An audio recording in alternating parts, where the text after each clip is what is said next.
الصلاة والسلام على أشرف المرسلين وعلى آله وصحبه أجمعين وعلى التابعين ومن تبعهم بإحسان إلى يوم الدين. إن شاء الله نتابع دروسنا المتعلقة بجوهرة التوحيد بشرح الإمام البيجوري، ونبدأ كالعادة بسرد الأبيات التي شرحناها.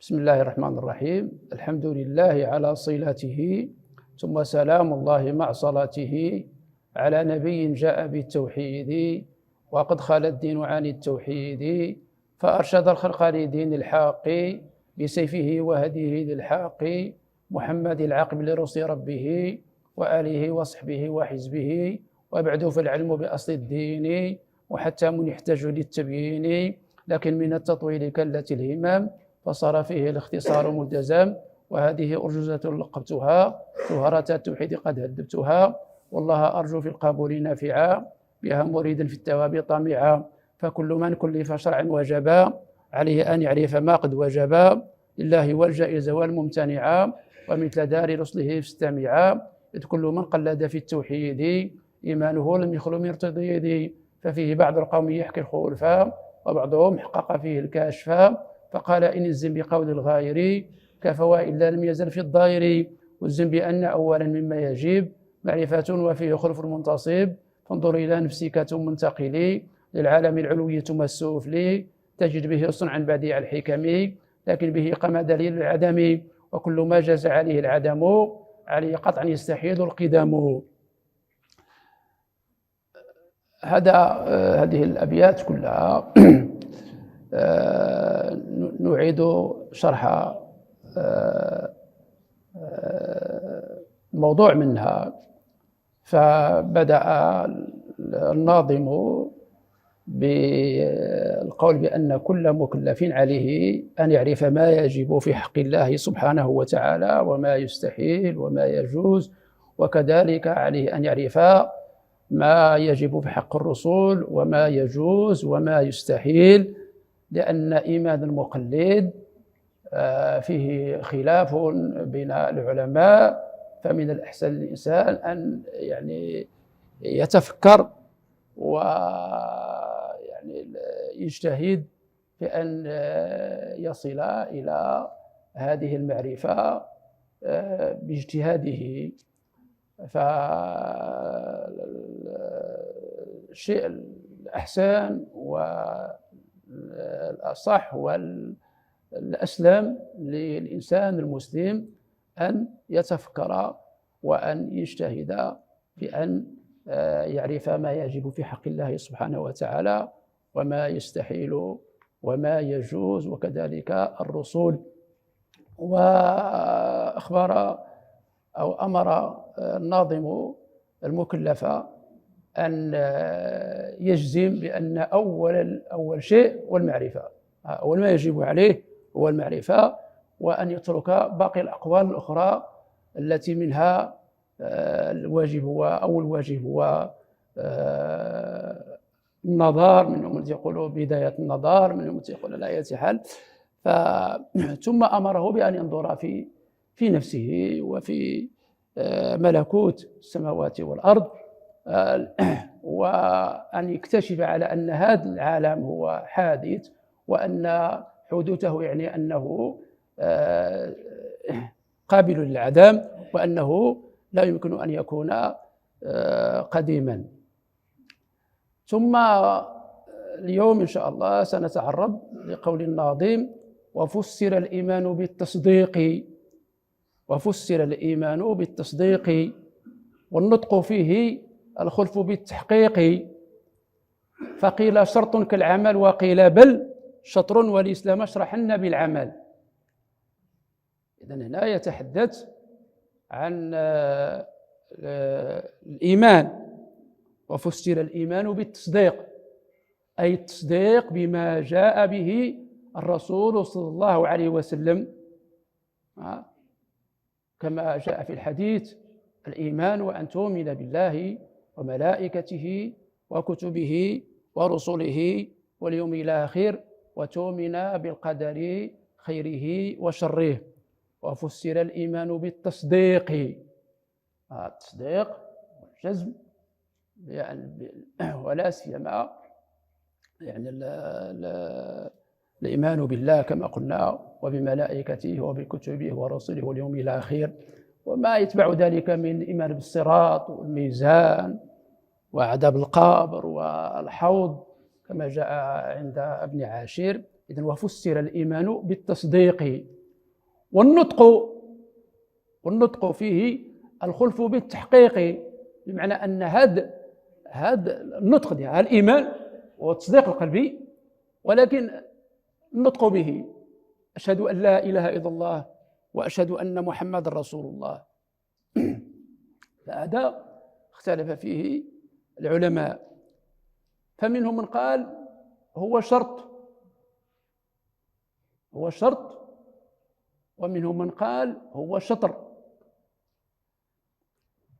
يعني حتى تنطبق هذاك الذي قال بشرط، قال هو شرط في صحة إيمانه عندنا حتى تنطبق عليه أحكام المسلمين. فبالنسبة للعباد، واحد الإنسان يعني، وهذا بعد بالمناسبة هذا ماشي لا يصدق على المسلم. طفل مثلا، أولاد المسلمين هذوما لا ينطبق عليهم. واحد الشخص دخل في الإسلام فهو بعد التصديق، فهذا عند الله مؤمن، ولكن لا بد من واحد الشرط حتى يكون مؤمنا عندنا لكي تنطبق عليه أحكام الإسلام. هكذا يقول، هذا القول الأول. إذن فهو ليس داخلا في النطق، ليس داخلا في ماهية الإيمان. ماهية الإيمان هو التصديق القلبي، لكن لا بد من أن يقول: أشهد أن لا إله إلا الله وأشهد أن محمد رسول الله، لكي مثلا يتزوج ويرث ويورث.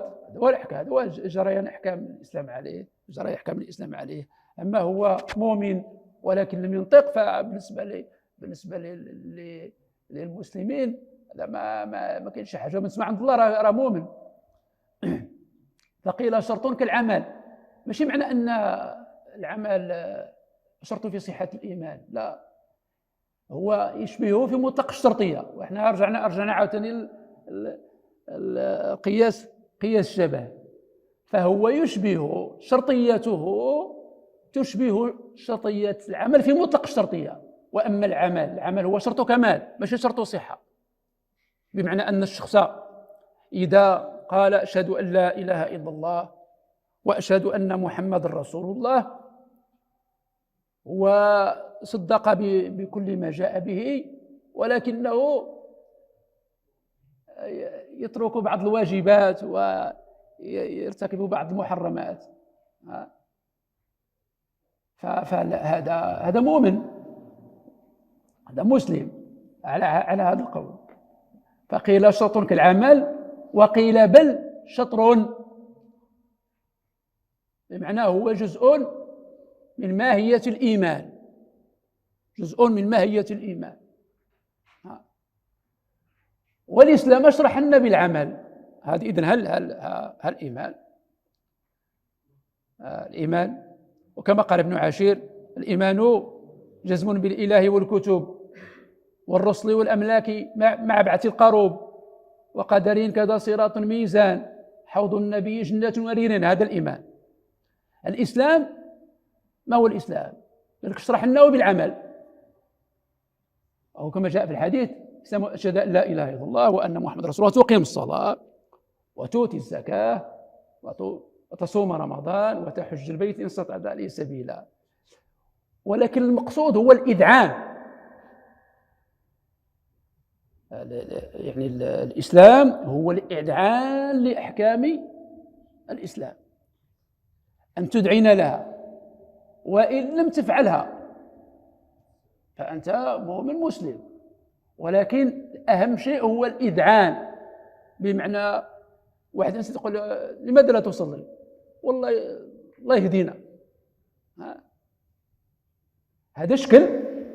واحد كتقول ليه لماذا لا بقى، يقول له ما اش من صلاه.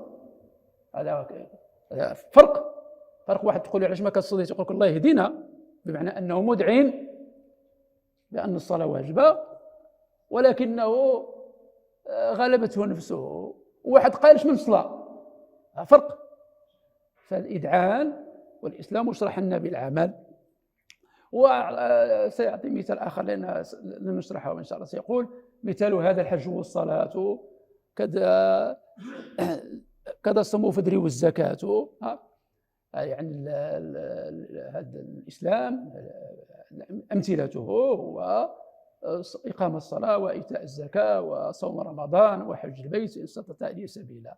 هذا ما يتعلق بهذين البيتين.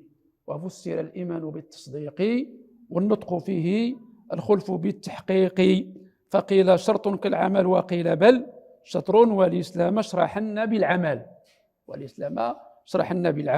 مثال هذا الحج والصلاة كذا الصيام والفطر والزكاة. هذه أمثلة لهذا العمل. إذن الإسلام هو العمل، الإذعان الظاهري، والإيمان تصديق القلبي. والإسلام الإذعان الظاهري. ابن عاشير يضيف والإحسان. يضيف الإحسان. إذن إن شاء الله ننظر ماذا يقوله الشيخ البيجوري رحمه الله سبحانه وتعالى في هذين البيتين.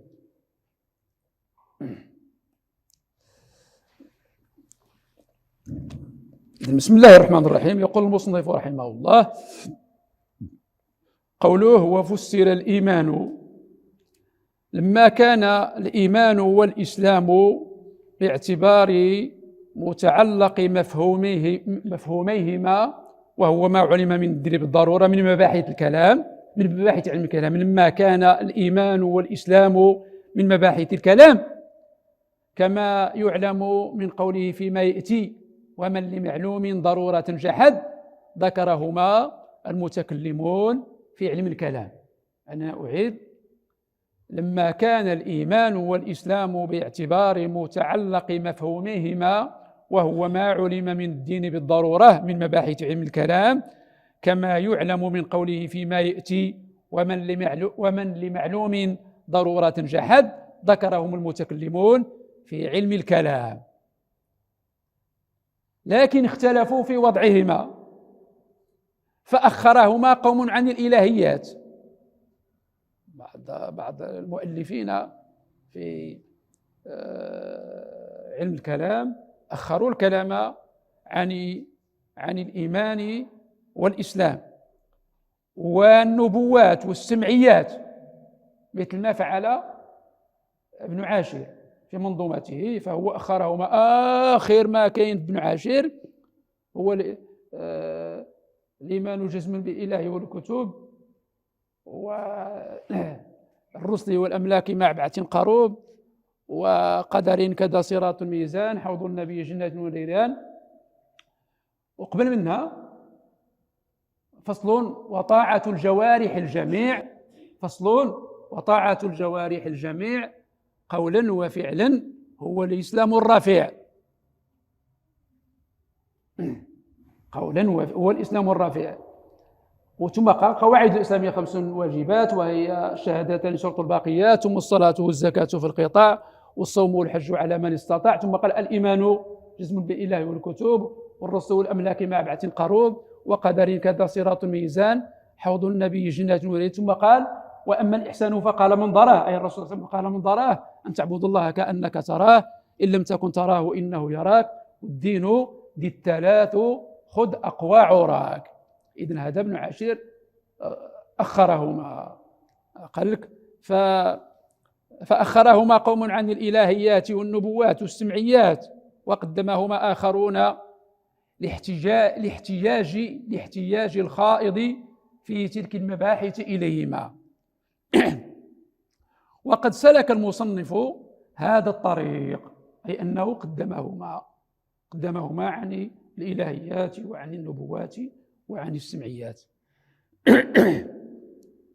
فلذلك قال: وفسر الإيمان ببناء الفعل للمفعول للعلم بفاعله، والأصل وفسر جمهور الأشاعرة والماتريدية وكذا غيرهم من المعتزلة كالصالحي وابن الراوندي.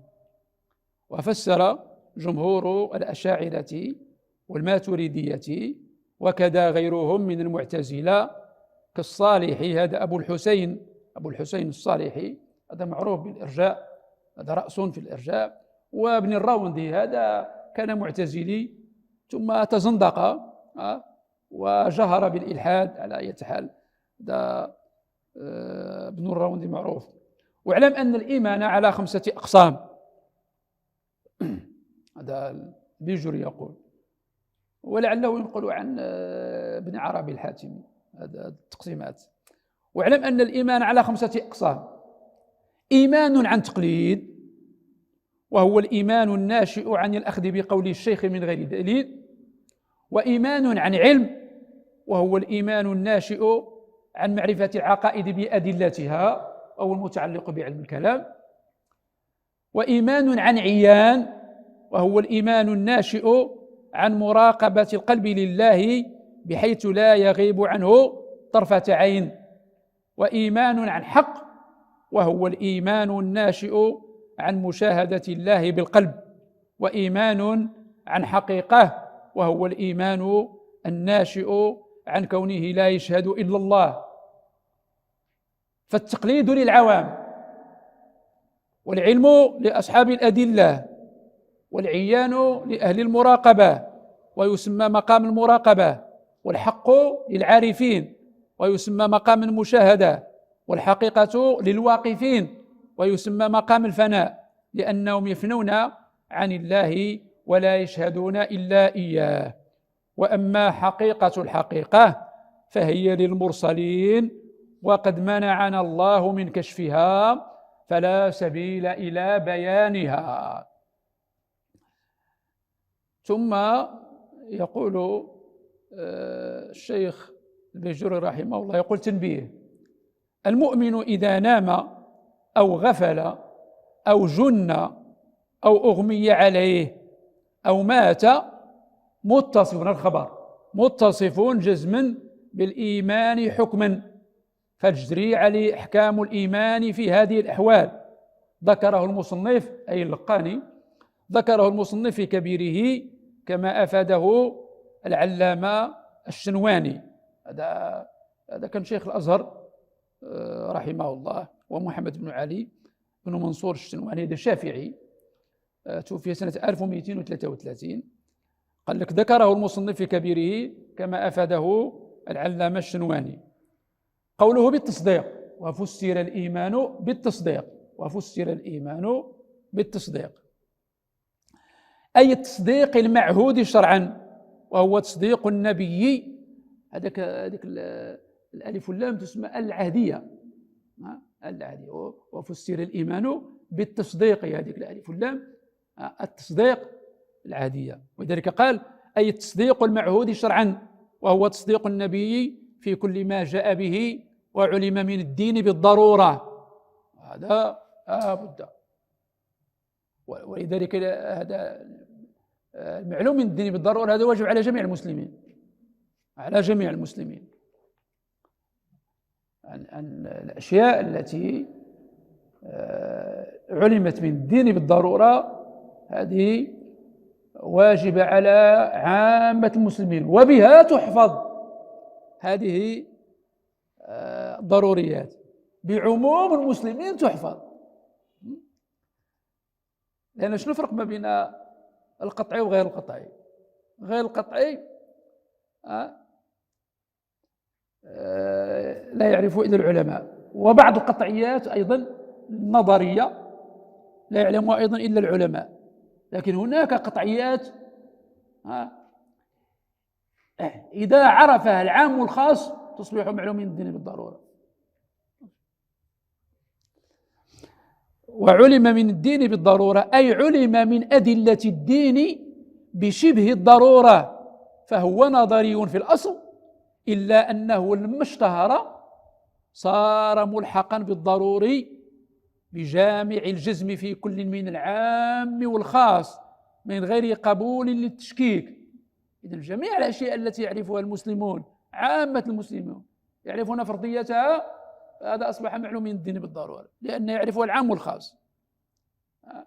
يعرفها فقطعيات الدين لماذا تعرف؟ تعرف بأن جميع الناس يعرفونها، فهذه لا يمكن لأي مسلم أن ينكرها، لا يمكن لأي مسلم أن ينكرها. إذن إلا أنه لما اشتهر صار ملحقا بالضروري بجامع الجزم في كل من العام والخاص من غير قبول للتشكيك. والمراد بتصديق النبي في ذلك الإذعان لما جاء به والقبول له، وليس المراد وقوع نسبة الصدق إليه في القلب من غير إذعان وقبول له، حتى يلزم الحكم بإيمان كثير من الكفار الذين كانوا يعرفون حقيقة نبوته ورسالته. إذن لا بد من المعرفة القلبية مع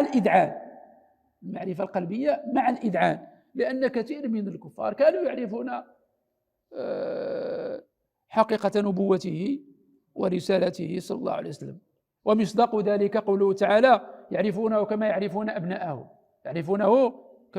أبناءهم. قال عبد الله بن سلام، هذا صحابي جليل من بني إسرائيل، قال عبد الله بن سلام: لقد عرفته حين رأيته كما أعرف ابني، ومعرفتي لمحمد أشد. وهذا الأثر في صحته نظر. ويكفي الإجمال فيما يعتبر التكليف به إجمالا كالإيمان بغالب الأنبياء والملائكة، أن تؤمن بالله وملائكته على الإجمال، لأنهم كثر، ورسوله كثر على الإجمال. كالإيمان بغالب الأنبياء والملائكة، ولا بد من التفصيل فيما يعتبر التكليف به تفصيلا كالإيمان بجمع من الأنبياء والملائكة. ما تقولش مثل موسى هل هو نبي تقول ما كنعرفش، لا خصك تعرف. قال كالإيمان بغالب الأنبياء والملائكة، وتقول جبريل يقول لك ما كنعرفش جبريل. فهذا جميع المسلمين عليهم أن يعرفوا بعض الأنبياء وبعض الملائكة. كالإيمان بجمع من الأنبياء والملائكة، فالجمع الذي يجب معرفتهم تفصيلا من الأنبياء 25، وقد نظموا في قولهم: حتم على كل ذي التكليف معرفة بأنبياء على التفصيل قد علموا، في تلك حجتنا، وتلك حجتنا آتيناها إبراهيم على قومه نرفع درجات من نشاء إن ربك حكيم عليم. ووهبنا له إسحاق ويعقوب كلا هدينا، ونوحا هدينا من قبل، ومن ذريته داود وسليمان وأيوب ويوسف وموسى وهارون، وكذلك نجزي المحسنين، وزكريا ويحيى وعيسى وإلياس كل من الصالحين، وإسماعيل واليسع ويونس ولوطا وكل فضلنا على العالمين، ومن آبائهم وذرياتهم وإخوانهم واجتبيناهم وهديناهم إلى صراط مستقيم. هذا منهم قال لك: في تلك حجتنا منهم 8 من بعد 20. إذن 18. في هذه الآية فيها 18 واحد، فيها 18 نبيا. في تلك حجتنا منهم 8 من بعد 20 ويبقى 7 وهم إدريس، وهو مذكور في القرآن، هود، شعيب، إدريس، هود، شعيب، صالح، وكذا ذو الكفل، آدم بالمختار قد ختموا. المختار والرسول صلى الله عليه وسلم.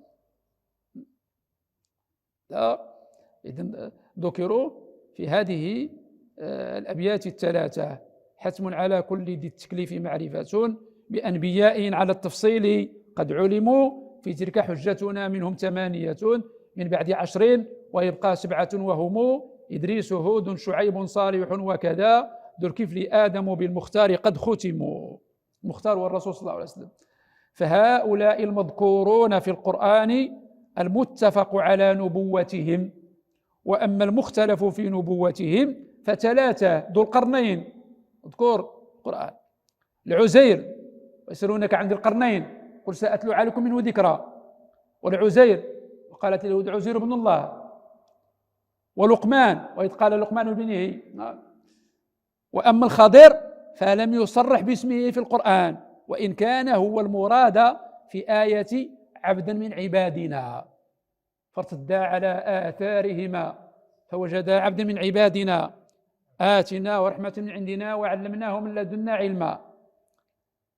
وكذلك يوشع بن نون فتى موسى لم يصرح باسمه في القرآن، وإذ قال موسى لفتاه لا أبرح حتى أبلغ مجمع البحرين زيد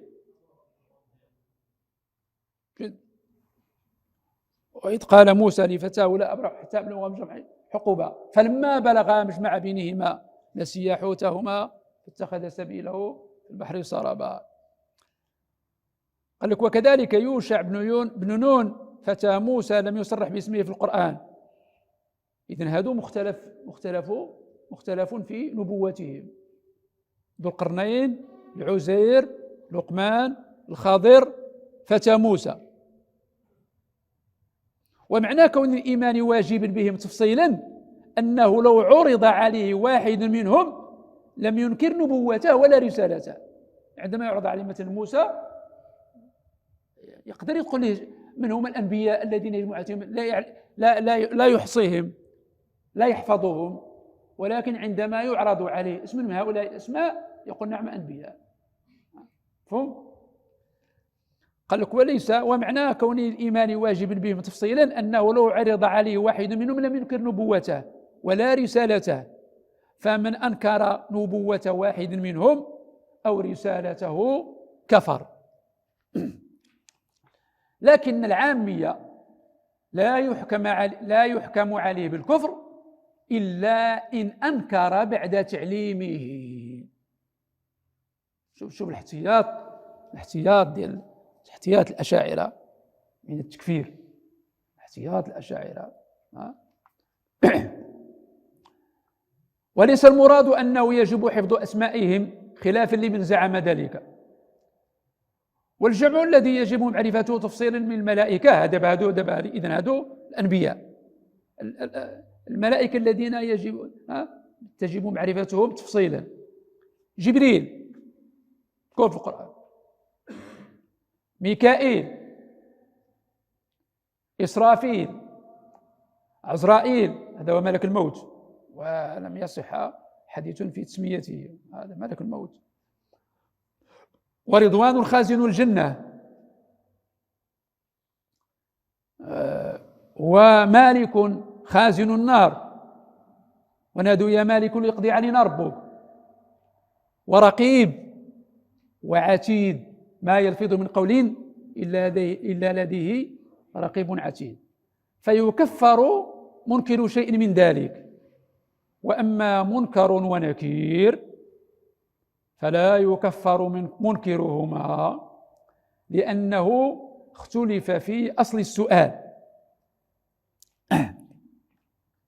فاختلف العلماء في ثبوت هذه التسمية مع اتفاقهم على فتنة القبر، وأن الذي يتولاها ملكان، ولكن ما اختلفوا. والاسمان ثابتان في حديث الترمذي، هذا منكر ونكير. وأما منكر ونكير فلا يكفر منكرهما لأنه اختلف في أصل السؤال. ويجب الإيمان بحملة العرش الحافين به إجمالا، وتكون في القرآن وترى الملائكة حافين من حول العرش كسائر الملائكة، والتفصيلي أكمل من الإجمالي من حيث التفصيل، وإلا فهو مثله من حيث الخروج من عهدة التكليف بكل منهما. وبالجملة فالإيمان شرعا هو التصديق بجميع ما جاء به النبي صلى الله عليه وسلم مما علم من الدين بالضرورة إجمالا في الإجمال وتفصيلا في التفصيل. وأما لغة فهو مطلق التصديق، ومن قوله تعالى وما أنت بمؤمن لنا ولو كنا صادقين. قوله والنطق فيه الخلف، والنطق فيه أي الإيمان الشهادتان، وفي النطق بالشهادتين للمتمكن منه وهو القادر عليه، في اعتبار مدخليته في الإيمان الاختلاف بين العلماء، وسيأتي تفصيله عقبه. فحذف المصنف المنطوق به وهو قوله أشهد أن لا إله إلا الله وأشهد أن محمد رسول الله، كما سيصرح به في قوله وجامع معنى الذي تقرر شهادة الإسلام. وخرج بالمتمكن الذي هو القادر الأخرس، فلا يطالب بالنطق كمن اخترمته المنية قبل النطق به من غير تراخ وآمن وتوفي، فهو مؤمن عند الله تعالى، حتى على القول بأن النطق شرط صحة أو شطر، بخلاف من تمكن وفرط. وموضوع هذا الخلاف كافر أصلي ويريد الدخول في الإسلام، وأما أولاد المسلمين فمؤمنون قطعا، وتجري عليهم الأحكام الدنيوية ولو لم ينطقوا بالشهادتين طول عمرهم، غير أنهم خالفوا الواجب الفرعي، الشيء الأصلي. أولاد المسلمين الذين لم ينطقوا بالشهادتين يعني، وهذا ما مستبعد، ولكن على أي حال من الناحية العقلية جائز. فهؤلاء يعني خالفوا الواجب الفرعي ولو لم ينطقوا بالشهادتين طول عمرهم، ولا بد من لفظ أشهد. وهذا أيضا خلاف فقهي، ماشي خلاف واش تقول أشهد ولا تقولها بشي لغة أخرى أو بتعبير آخر. ولا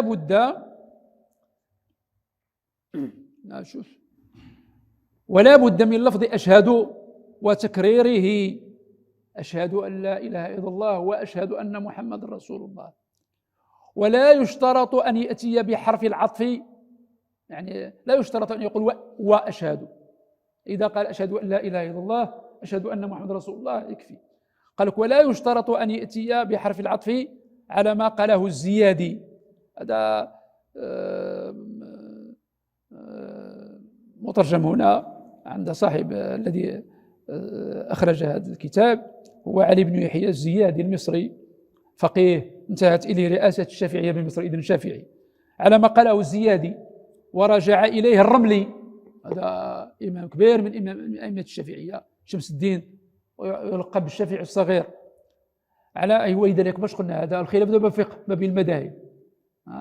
أنا غادي سأعيد: ولا بد من لفظ أشهد وتكريره، ولا يشترط أن يأتي بحرف العطف على ما قاله الزيادي. ورجع إليه الرملي آخرا، فلا يكفي إبدال لفظ أشهد بغيره وإن كان مرادفا لما فيه من معنى التعبد، لأن التعبد هو ضد التعبد هو المبني على معنى من المعاني.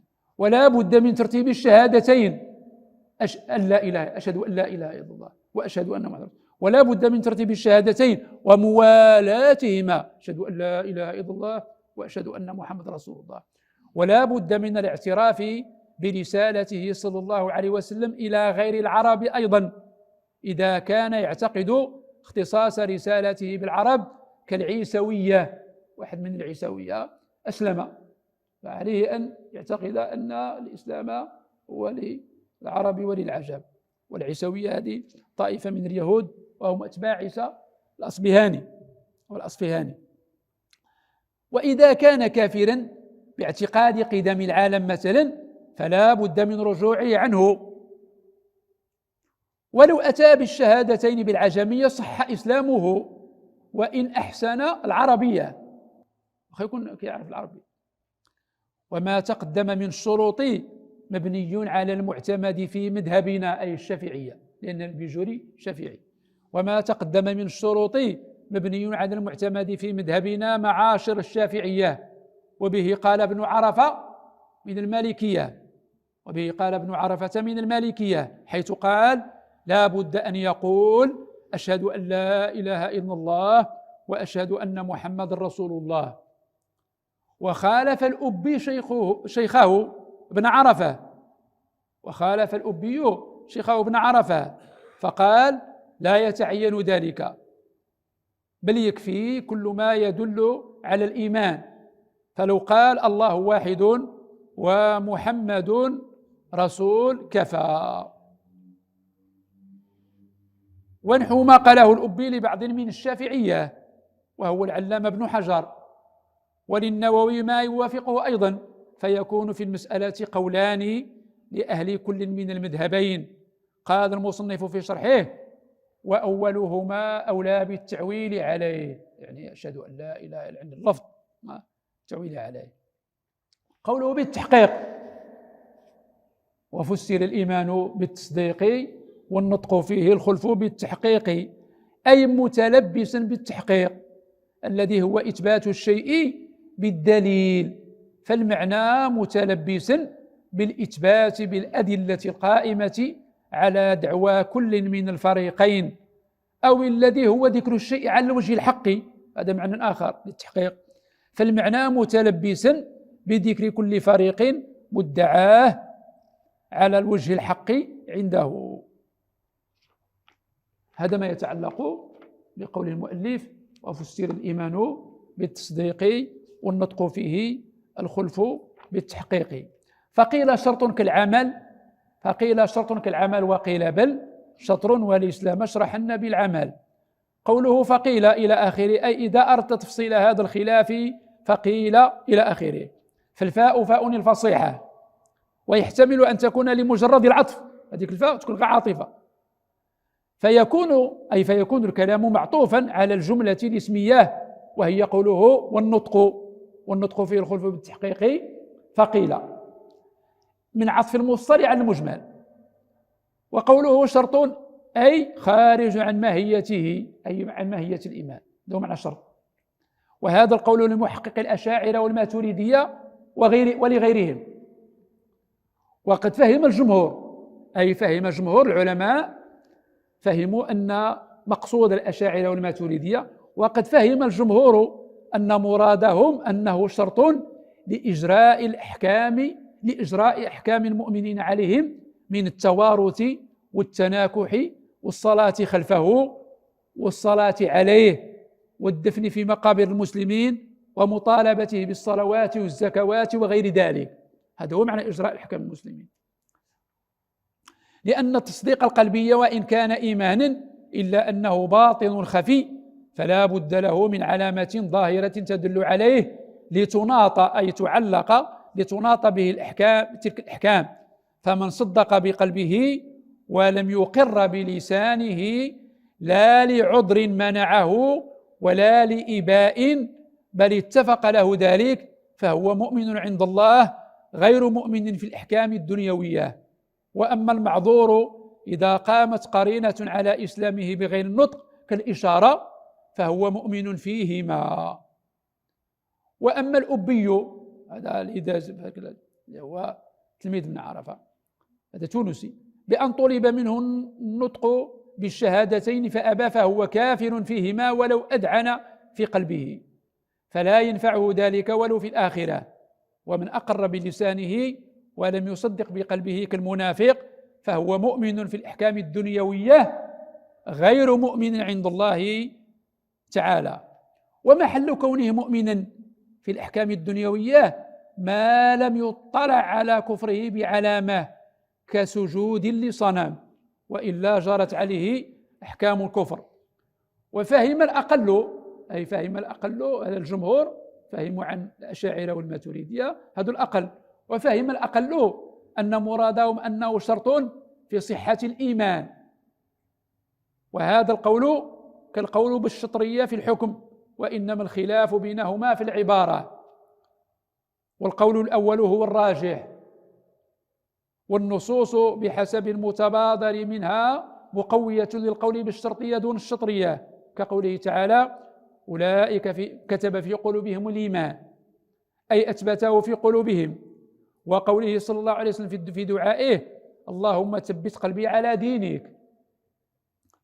قوله كالعمل، فقيل شرط كالعمل، أي في مطلق الشرطية، وإن اختلفت جهات الشرطية في المشبه والمشبه به، لأن السابق إما شرط أي النطق السابق والنطق، لأن السابق إما شرط لإجراء الأحكام الدنيوية أو لصحة الإيمان على ما مر، وهذا شرط كمال على المختار عند أهل السنة، لأن العمل شرط كمال، فمن أتى بالعمل فقد حصل الكمال،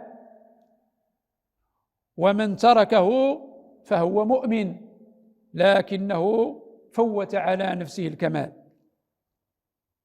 إذا لم يكن مع ذلك استحلال أو عناد للشارع أو شك في مشروعيته، وإلا فهو كافر فيما علم من الدين بالضرورة. وذهبت المعتزلة إلى أن العمل شطر من الإيمان، لأنهم يقولون بأنه العمل والنطق والاعتقاد، فمن ترك العمل فليس بمؤمن لفقد جزء من الإيمان وهو العمل، ولا كافر لوجود التصديق، فهو عندهم منزلة بين المنزلتين، أي بين المؤمن والكافر، ويخلد في النار عندهم، ويخلد في النار ويعذب بأقل من عذاب الكافر، والخوارج يكفرون مرتكب الكبائر. وإذا كان المختار هو الأول، أي أنه شرط كمال، لأن الإيمان في اللغة التصديق، فيستعمل شرعا في تصديق خاص، ولا دليل على نقله للثلاثة كما زعمه المعتزلة.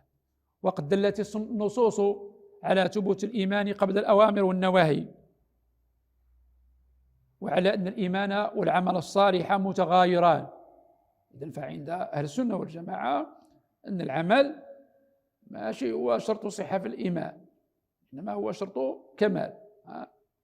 الذي يقول أشهد أن لا إله إلا الله وأشهد أن محمدا رسول الله موقنا بقلبه مودع، فهذا مؤمن. وقد دلت النصوص على ثبوت الإيمان قبل الأوامر والنواهي، وعلى أن الإيمان والعمل الصالح متغايران، وعلى أن الإيمان والمعاصي يجتمعان، كقوله تعالى يا أيها الذين آمنوا كتب عليكم الصيام العمل، فإنه يفيد ثبوت الإيمان قبل الأمر بالصوم، وكقوله تعالى إن الذين آمنوا وعملوا الصالحات، فإن أصل العطف للمغايرة، وكقوله تعالى الذين آمنوا ولم يلبسوا إيمانهم بظلم، بناء على أن المراد من الظلم المعصية، فقد اقتضى بمفهومه اجتماع الإيمان مع الظلم بمعنى المعاصي على ما علمت. وقيل إن المراد به الشرك، لما روي أن الآية لما نزلت شق ذلك على الصحابة وقالوا أينا لم يظلم نفسه، فقال صلى الله عليه وسلم ليس كما تظنون، إنما هو كما قال لقمان لابنه يا بني لا تشرك بالله إن الشرك لظلم عظيم، وعليه فمفهوم الآية من باب وما يؤمن أكثرهم بالله إلا وهم مشركون. فيكون المراد بالإيمان مطلق التصديق. قوله وقيل بل شطرون، أي وقال قوم محققون كالإمام أبي حنيفة وجماعة من الأشاعرة ليس الإقرار بالشهادتين شرطا، بل هو شطر، فيكون الإيمان عند هؤلاء اسما لعملي القلب واللسان جميعا، وهما التصديق والإقرار، التصديق والشهادتان، التصديق والشهادتان. واعترض على هذا القول بأن الإيمان يوجد في المعذور كالأخرس ولا يوجد منه قول، والشيء لا يوجد بدون شطره، وأجيب عن ذلك بأنه ركن يحتمل السقوط كما في من ذكر، أي كما في الأخرس، وأما التصديق فإنه ركن لا يحتمل السقوط. وعلى هذا القول كالقول بأنه شرط صحة فمن صدق بقلبه ولم يتفق له الإقرار في عمره لا مرة ولا أكثر، لا مرة ولا أكثر من مرتين مع القدرة على ذلك، لا يكون مؤمنا لا عندنا ولا عند الله تعالى على هذا القول. وكل من القولين المذكورين ضعيف، والمعتمد أنه شرط لإجراء الأحكام الدنيوية فقط، وإلا فهو مؤمن عند الله تعالى كما مر. فإذا الصواب أن الإيمان مخلوق، لأنه إما مع التصديق بالجنان أو مع الإقرار باللسان، وكل منهما مخلوق. وما يقال من أنه قديم باعتبار الهداية خروج عن حقيقة الإيمان، على أن الهداية حادثة. نعم، إن التفت للقضاء الأزلي صح ذلك، أن الله يعرف من يؤمن ومن لا يؤمن. قوله والإسلام اشرحن بالعمل، بنقل حركة همزة إلى اللام ثم طرحها للوزن، وهو بالنصب والإسلام وما بعده عامله اشرحن، أو بالرفع والإسلام وما بعده خبره حذف منه الضمير الرابط، والتقدير والإسلام اشرحنه بالعمل الصالح، أي بالامتثال لذلك والإذعان الظاهري له سواء عمل أو لم يعمل. فمعنى الإسلام شرعا الامتثال والانقياد لما جاء به النبي صلى الله عليه وسلم فيما علم من الدين بالضرورة.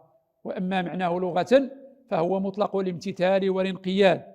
وعلى هذا فالإيمان والإسلام متغايران مفهوما أي معنى، وما صادقا أي أفرادا كإيمان زيد وإيمان عمرو، وإن تلازم شرعا باعتبار المحل بعد اتحاد الجهات المعتبرة، فلا يوجد مؤمن ليس بمسلم ولا مسلم ليس بمؤمن. ولا يرد من صدق واختارمته المانية مثلا، لأنه عند الله مؤمن ومسلم، وعندنا ليس بمسلم ولا مؤمن. فالتلازم بعد اتحاد الجهات المعتبرة كما علمت، والكلام في الإيمان المنجي والإسلام كذلك، وإلا فلا تلازم بل بظاهره فلا تلازم بل بينهما العموم والخصوص الوجهي. معنى الوجهي أي يجتمعان في من صدق بقلبه وانقاد بظاهره، وينفرد الإيمان في من صدق بقلبه فقط، والإسلام في من انقاد بظاهره فقط. وهذا ما ذهب إليه جمهور الأشاعرة، وذهب جمهور الماتريدية والمحققون من الأشاعرة إلى اتحاد مفهوميهما، بمعنى أن كل من اتصف بأحدهما متصف بالآخر شرعا، فهما متلازمان.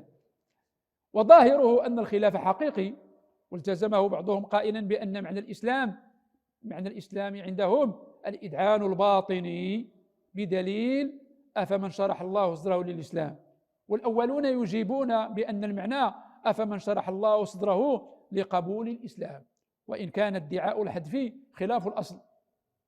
وعلى هذا فالنطق دليل عليهما والعمل كمال لهما.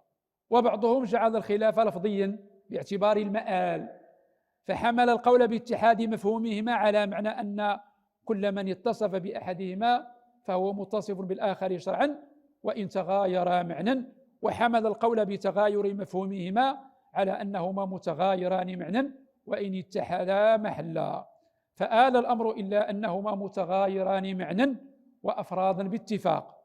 فمعنى الإيمان التصديق الباطني، وأفراده تصديقات كتصديق زيد وتصديق عمرو وتصديق بكر وهكذا. ومعنى الإسلام الانقياد، وأفراده انقيادات كانقياد زيد وانقياد عمرو وانقياد بكر وهكذا. وأما محلهما فهو واحد وهو المكلف، فكل محل لأحدهما محل للآخر وبالعكس. هذا ما يتعلق بقول الناظم: وفسر الإيمان بالتصديق والنطق فيه الخلف بالتحقيق، فقيل شرط كالعمل وقيل بل شطر، والإسلام اشرحن بالعمل. أقول قولي هذا وأستغفر الله العظيم لي ولكم ولجميع المسلمين، والحمد لله رب العالمين.